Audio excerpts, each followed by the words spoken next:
Greetings, everyone. The 70s, 80s, and 90s. Oh my! Yes, it's time for another Fright Night Friday Blu-ray update. This time with a stack of retro horror. Let's check it out today on the Multimedia Chronicles.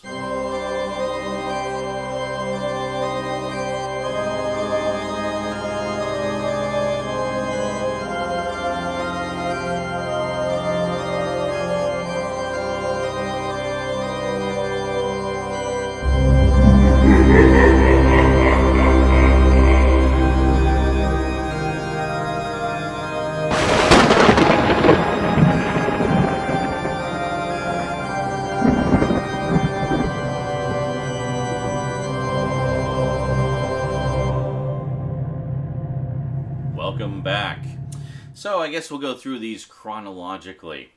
So the first one, I actually reviewed the movie a Halloween or two ago. It fast became a big favorite of mine because it's such a different but interesting take on a classic story. And of course, talking about Frankenstein, the true story.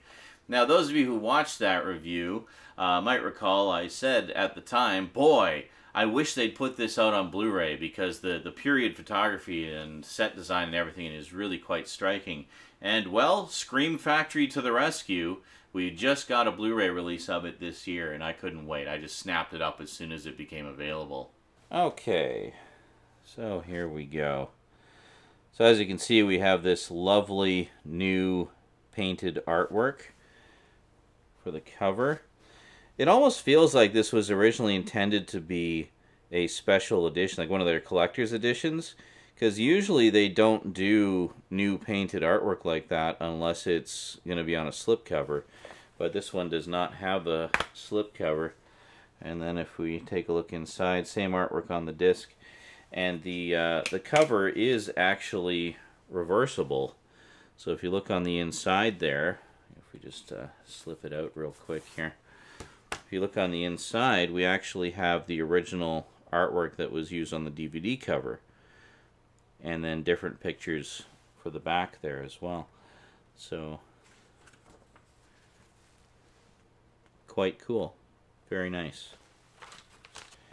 So I just kept it on the painted cover side because, well, I have the DVD. This is actually the third time I bought this movie. The first time I bought the DVD, it didn't play. It was like rotted or something, so I bought the DVD again and then did my review, and then I was all like, boy, I hope they release it on Blu-ray, and then they put it out on Blu-ray, so now I got the Blu-ray.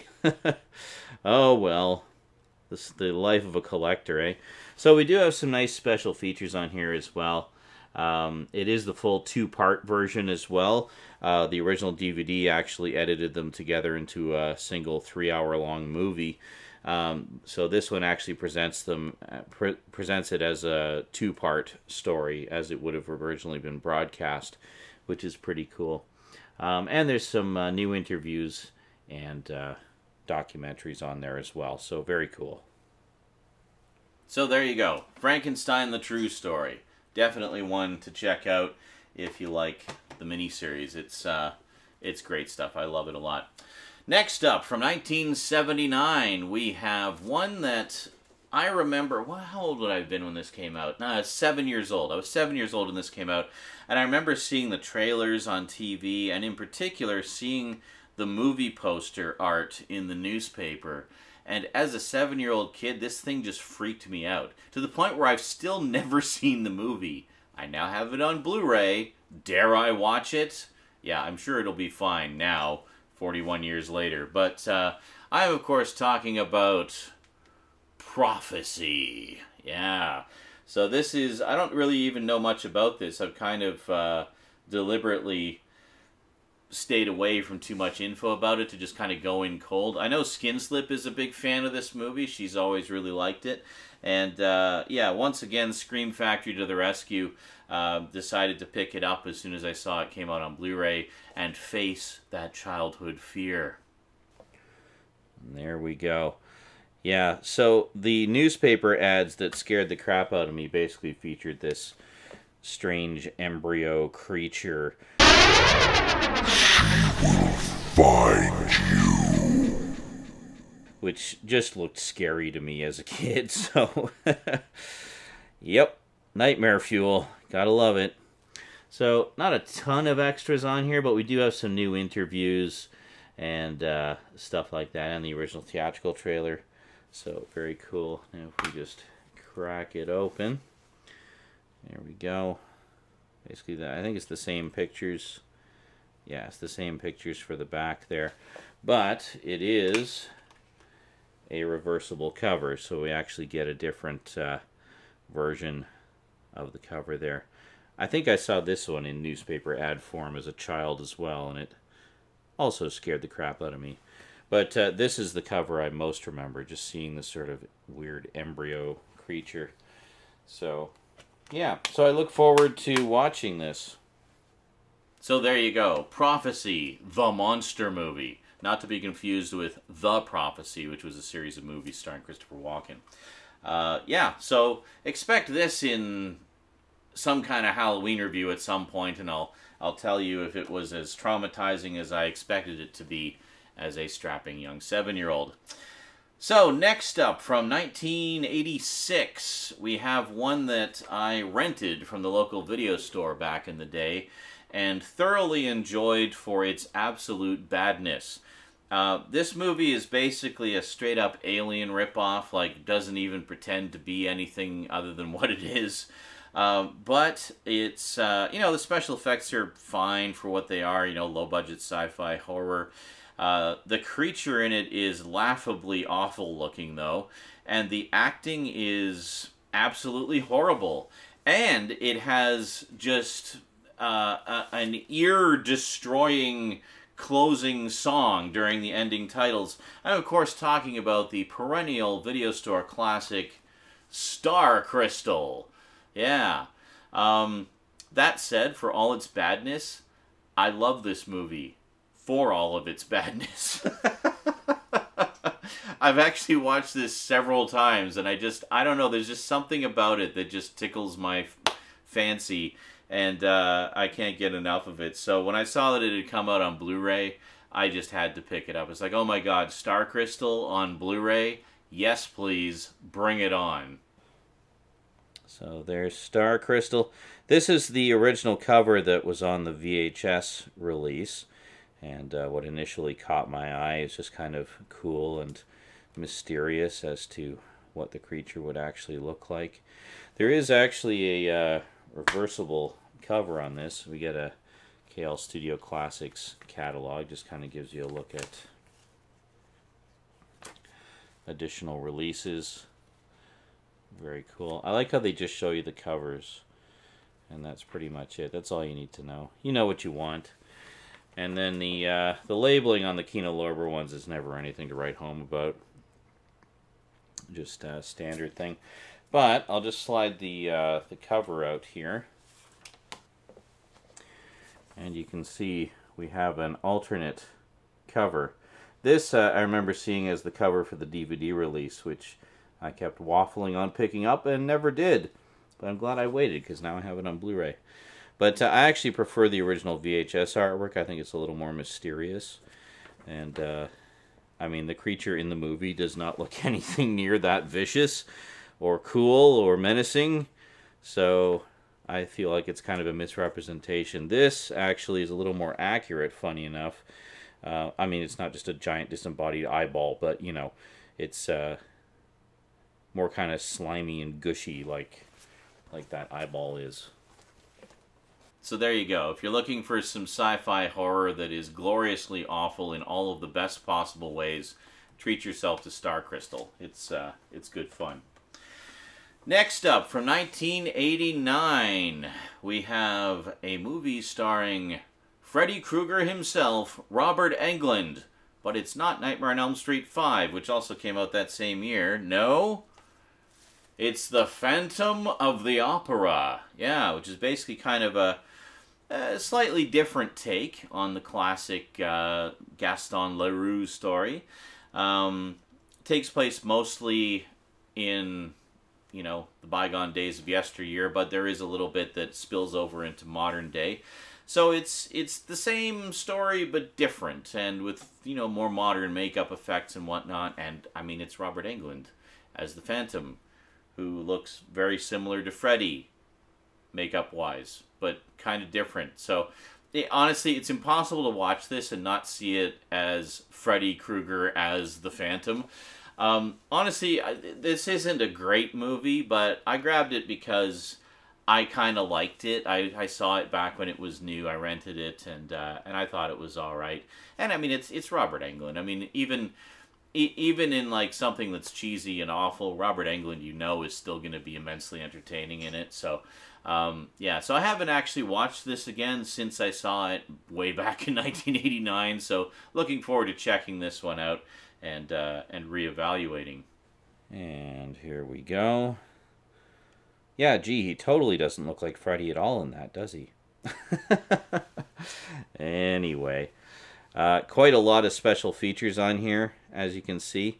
This is actually quite loaded for a non-collector's edition release, so definitely glad to get that. And then if we pop it open, no reversible cover, but we do have some artwork from the movie there. Well, you can see that. Yeah, very cool. So yeah, looking forward to checking this one out again. So there you go, Phantom of the Opera. Another reason I grabbed this is because it's another Scream Factory title where they just released a big list of titles of theirs that are going out of print this year, some of which already are out of print.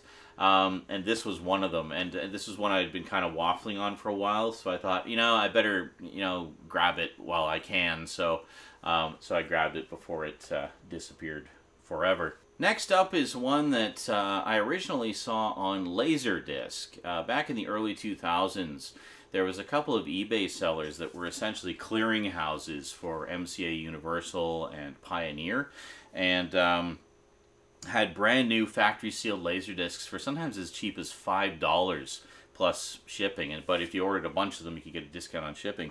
So at the time, I just kind of loaded up on a lot of stuff and bought a lot of things sight unseen, just based on, you know, the cover or the description or whatever. And this was one of those, and I thought, yeah, this sounds kind of good. I'll check this out.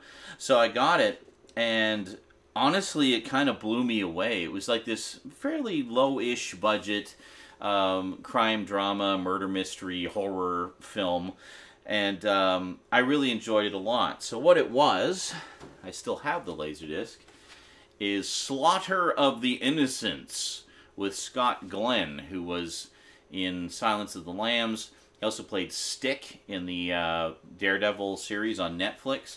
But you can see this is a beautiful gatefold cover, has a letter from the director, chapter markers, piles of extras.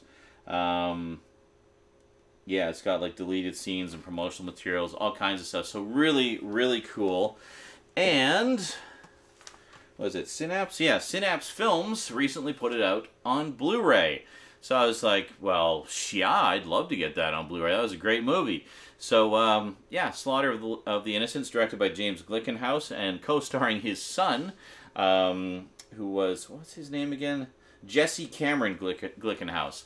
Yeah, so very good movie if you haven't seen it. I definitely recommend it.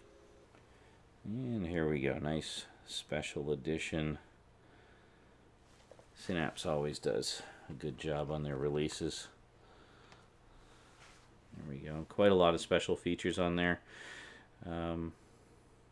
As far as I know, it has everything that was on the Laserdisc. I haven't really done a side-by-side, but maybe at some point. And there's no interior art, just the disc art and the 2019 product catalog for Synapse Films. There's quite a lot of stuff in there. This would take forever to go through, but suffice to say, cool to have those catalogs, especially when it's years later and you can go back and look at them and see all the stuff that's long out of print and you'll never be able to get. And there you go. I haven't done a full side-by-side to see if all of the extras from the Laserdisc are included on here. I remember that it was a pretty robust Laserdisc edition, and I think I got it for like $5 back in the day too, so it was a heck of a deal. Had a really interesting, insightful commentary, which I believe is the same one that's on here, and all kinds of cool stuff. So yeah, check this one out. It's definitely worth a watch. And it's from 1993, by the way, since we want to keep track of all the dates in this retro update. Yeah, so there you go. So 5 new additions to the collection. So just to sum up, we have Frankenstein, the True Story, Prophecy, Star Crystal, Phantom of the Opera, and Slaughter of the Innocents. Good stuff. So, as always, if you'd like to order any of these, yeah. So, as always, if you'd like to get any of these for your collection, I will include Amazon links in the description. Using my Amazon links does, of course, support the stream and the show, and I do appreciate that very much. I can't guarantee the availability of these. I'll put the links up. Hopefully, you'll be able to get most, if not all of them, for a decent price. As I say, I know at least one of them is out of print now. But, you know, you never know. Put up an alert or something, maybe you'll get lucky. Sometimes these things show up from a third-party seller for a song and a dance, and you never know. Anyway, thank you very much for watching. That's it for this week's update. I will see you next week for more spooky additions to the collection. So until then, thanks very much for watching. Big thanks to my Patreon sponsors. Be sure to catch me on Twitch. I stream just about every day. And I'll see you next time. Until then, sayonara.